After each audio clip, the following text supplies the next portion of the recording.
Welcome back. January 23rd, 2024, and I just got done watching the global reveal of the Kawasaki Ridge.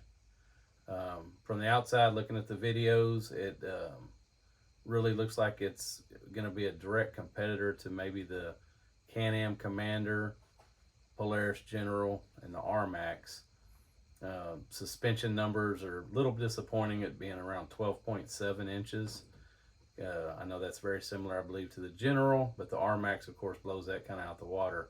Horsepower wise, it from now it looks like it takes the lead at 116 horsepower.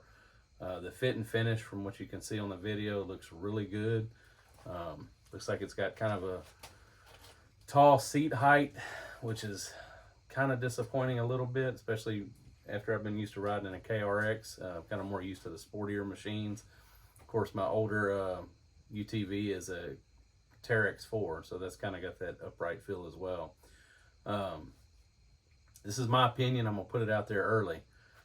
With the recent discovery that I found at the Mule Pro, they added a 1000cc engine, and now they have this new machine that looks like it is kind of a sport utility like the old Teryx line, with more suspension travel, a whole lot more power. The old Teryx, I believe, is around 58 horsepower out of their 800cc engine, which is actually 783 cc's. In my opinion, I believe they're going to replace the Teryx line. And I'm hopeful, as always, I'm hopeful this 1000cc mule will find its way inside the KRX in a supercharged version. Some of you might have saw on the internet a while back, before the Ridge was out, there were a lot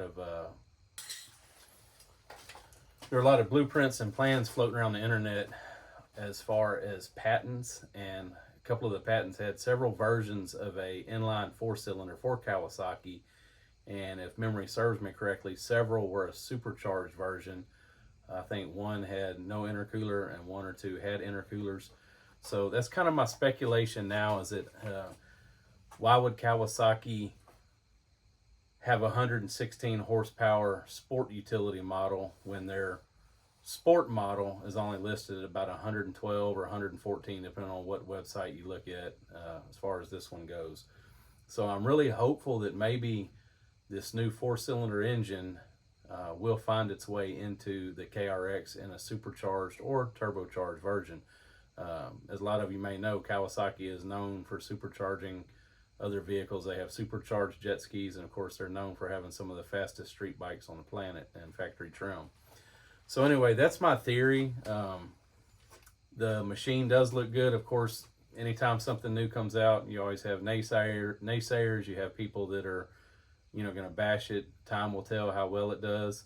Another great feature, it's got the same old Kawasaki 3-year warranty that the Mule and the Teryx line has. Of course, the KRX doesn't have a 3-year warranty, unfortunately. So that's a good thing.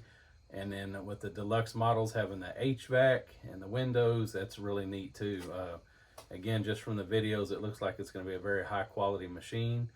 Of course, I'm really curious to see what they're going to do with the Teryx line, because it doesn't make sense. To me, it's not a direct competitor to the Polaris Expedition, where Kawasaki could do like Polaris and have 4 platforms. Polaris has a utility, which is their Ranger. They have a sport utility, which is their General.